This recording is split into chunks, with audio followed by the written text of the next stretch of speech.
మన శరీరం నిజంగా ఒక అద్భుతం కదా. కాని ప్రతి మెషీన్లాగే దీనిక్కూడా వ్యర్థాలను బయటకు పంపే ఒక సిస్టమ్ కావాలి.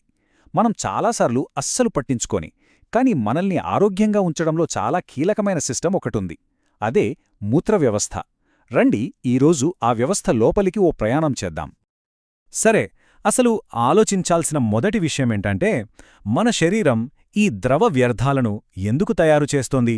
దాన్ని బయటకు పంపాల్సిన అవసరమేంటి? ఈ ప్రశ్న చాలా సింపుల్గా అనిపించొచ్చు, కానీ దీని సమాధానంలోనే మన మూత్ర వ్యవస్థ యొక్క మొత్తం ఉద్దేశం దాగి ఉందన్నమాట. చూడండి, మన బాడీలోనే కొన్ని హానికరమైన వ్యర్థాలు తయారవుతాయి. ఇవి మన రక్తంలో కలుస్తాయి. ఇప్పుడు ఈ రక్తాన్ని ఫిల్టర్ చేయకపోతే ఏమవుతుంది? అదంతా ఒక రకమైన విషంలా మారిపోతుంది. అందుకే ఆ వ్యర్థాలను తీసేసి రక్తాన్ని శుభ్రపరచడమనేది మన ప్రాణానికి అత్యంత అవసరం. సరే, ఈ క్లీనింగ్ ప్రాసెస్, ఈ ఫిల్టరింగ్ ఎక్కడ మొదలవుతుంది? అక్కడే మన కథలోకి ఎంట్రీ ఇస్తాయి కిడ్నీలు. అంటే మన మూత్రపిండాలు, మన బాడీలో ఉండే మాస్టర్ ఫిల్టర్స్ అన్నమాట. ఇవి ఎక్కడుంటాయో తెలుసా? మన పొత్తికడుపు పైభాగంలో ఉంటాయి. అది వెనకవైపు కండరాలకు అతుక్కుని, ఒకటి ఎడమవైపు, ఇంకొకటి కుడివైపు. వీటిని సింపుల్గా ఫిల్టర్లు అనుకుంటే పొరపాటే. ఇవి చాలా సోఫిస్టికేటెడ్ ఫిల్టర్ డివైజెస్ లాంటివి. రోజూ మన రక్తాన్ని మళ్ళీ మళ్ళీ ఫిల్టర్ చేస్తూనే ఉంటాయి. మనల్ని ఆరోగ్యంగా ఉంచడానికి ఇవి పడే కష్టం అంతా ఇంతా కాదు. సో కిడ్నీలు రక్తాన్ని ఫిల్టర్ చేశాయి కదా. ఆ ప్రాసెస్లో బయటకొచ్చిన వేస్ట్, ఇంకా శరీరంలో ఎక్కువగా ఉన్న నీరు, ఈ రెండూ కలిస్తేనే మూత్రం. సింపుల్గా చెప్పాలంటే రక్తంలోంచి తీసేసిన చెత్త, నీళ్ల మిశ్రమం అన్నమాట. ఓకే, మూత్రమైతే తయారయ్యింది. మరి తరువాత దాని జర్నీ ఏంటి?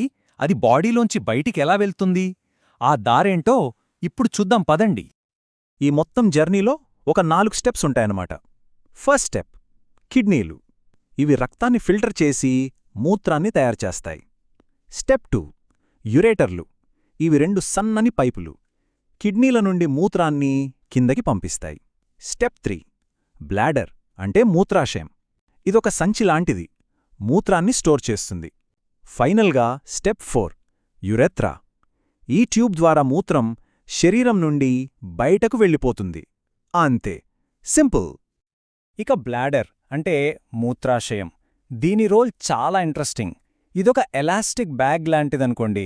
మన బాడీ ఓకే, ఇప్పుడు బయటకు పంపించే టైం వచ్చింది అని చెప్పేదాకా మూత్రాన్ని హోల్డ్ చేస్తుంది. ఆ అర్జ్ వచ్చేంతవరకు దాన్ని అక్కడే భద్రంగా ఉంచుతుందన్నమాట. కానీ ఇక్కడే ఒక ముఖ్యమైన విషయం వస్తుంది. శరీరం సిగ్నల్ ఇస్తోంది వెళ్ళాలి అని.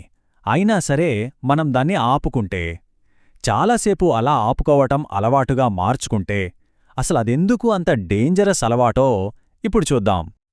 అవును, దీన్ని ఒక అలవాటుగా మార్చుకుంటే ఏమవుతుంది?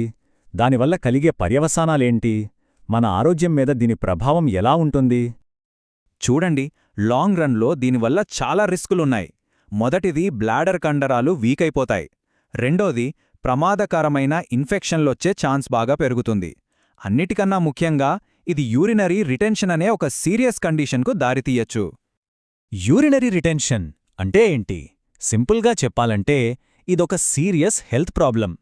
ఈ కండిషన్లో టాయిలెట్కి వెళ్ళినా కూడా బ్లాడర్ మొత్తం ఖాళీ అవ్వదు.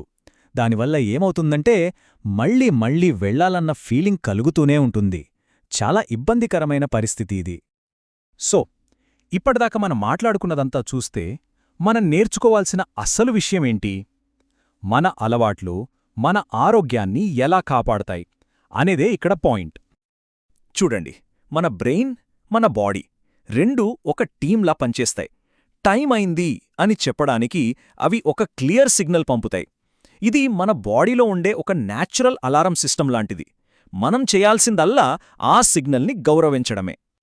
ఇక చివరగా ఒక్క ప్రశ్న. మన బాడీలోనే వేస్ట్ని బయటకు పంపడానికి ఇంత పర్ఫెక్ట్ సిస్టమ్ ఉన్నప్పుడు అది ఇచ్చే సిగ్నల్స్ని మనమెందుకు పట్టించుకోకుండా ఉంటాం? ఎప్పుడైనా దీని గురించి సీరియస్గా ఆలోచించారా?